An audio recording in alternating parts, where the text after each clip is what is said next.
sometimes we're put in a situation where we're given authority or we're given responsibility, and because of our shyness or maybe lack of understanding of what's best for for ourselves and for the people around us, sometimes we shy away from responsibility or shy away from authority, even though we are able to help out. So one of the lessons that we learn from Prophet Yusuf alayhi salam is that Prophet Yusuf alayhi salam was very humble. He was very, very humble. But when he got the opportunity to be with the king, the king gave him authority, and the king trusted him. So what did he ask for? Prophet Yusuf alayhi salam, he said, put me, ij'alni ala khaza'in al-ard, put me in charge of the treasures of the land. Put me in charge of the treasures of the land.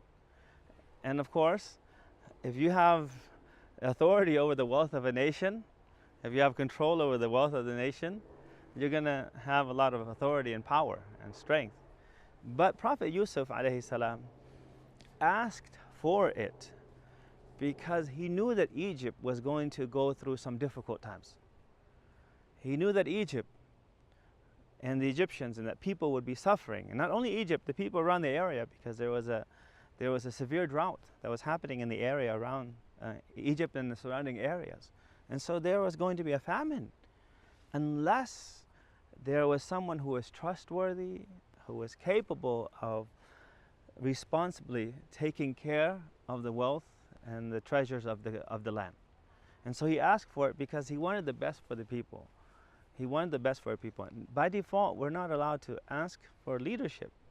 But if you know that by taking charge, you'll be able to benefit other people, and you know that other people will squander or they will not fulfill those obligations, then you yourself have a responsibility to take charge.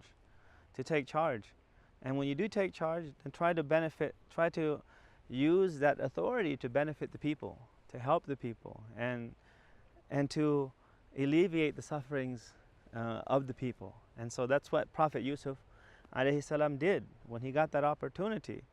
He was, of course, very, very, very trustworthy. He says, "Inni makinun amin." Indeed, and I am someone who is able to. He was able to, and he was also trustworthy.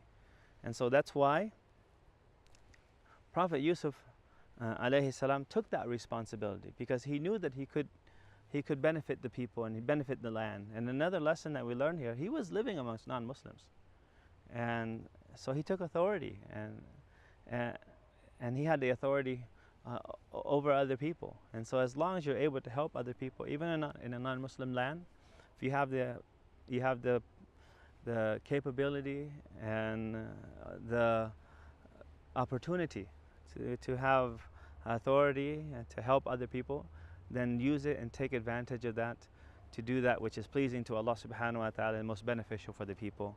وَجَزَاكُمُ اللَّهُ خَيْرًا وَصَلَّى اللَّهُ عَلَى نَبِيِّنَا مُحَمَّدٍ وَعَلَى آلِهِ وَصَحْبِهِ وسلم.